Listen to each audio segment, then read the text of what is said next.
Homemade paneer dosa எப்படின்னு பார்க்கலாமா? Intermittent fasting R டயட்டில் இருக்கிறப்போ நம்மளோட கிரேவிங்ஸை சாட்டிஸ்ஃபை பண்ணுற மாதிரி சாப்பிட்ணும்.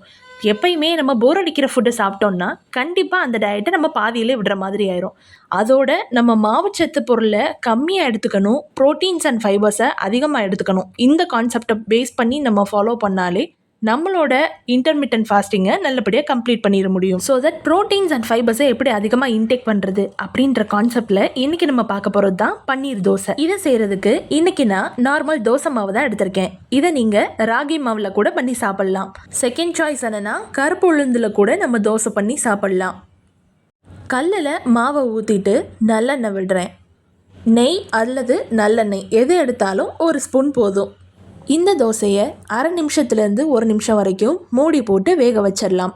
இந்த பன்னீர் தோசையோட பேஸாக நான் பூண்டு சட்னியை அப்ளை பண்ண போகிறேன்.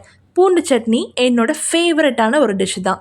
இந்த சட்னி உங்களுக்கு எப்படி செய்யணும் அப்படின்னு தெரியணுமா? கார்லிக் சட்னின்னு கீழே கமெண்ட் பண்ணுங்கள். நான் இதுக்கான ரெசிபியை உங்களுக்கு ஷேர் பண்ணுறேன் அல்லது டிஎம் பண்ணுறேன்.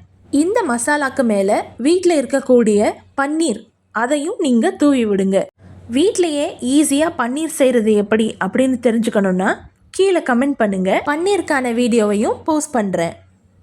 இதுக்கு மேலேயே ஆனியனும் கொஞ்சம் போட்டுக்கிட்டால் நல்லா இருக்கும் அப்படின்றதுக்காக ஆனியனையும் அப்படியே மலைச்சாரல் மாதிரி தூவி விட்டுக்கிறேன். இந்த ஒரு தோசையை நம்ம காலையில் பிரேக்ஃபாஸ்ட்டுக்கு எடுத்துக்கிட்டாலே போதுங்க.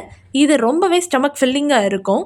இதில் கார்ப்ஸ் மாவுச்சத்தும் இருக்குது அண்ட் புரதம் ப்ரோட்டீனும் இருக்குது, ஃபைபர் நார்ச்சத்தும் இருக்குது ஆனியனில்.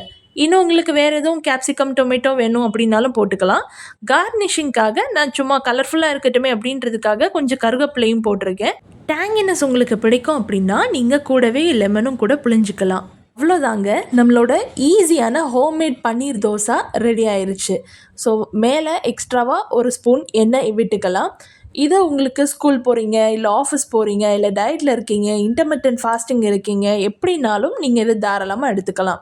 இதை மூடி போட்டு கவர் பண்ணிவிட்டு 2 மினிட்ஸ் கழித்து நீங்கள் எடுத்து சாப்பிட்லாம்.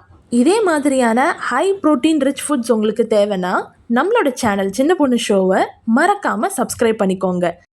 சின்ன பொண்ணு ஷோ 2 சேனலும் நம்மளோடது தான், அதையும் மறக்காமல் கண்டிப்பாக பாருங்கள்.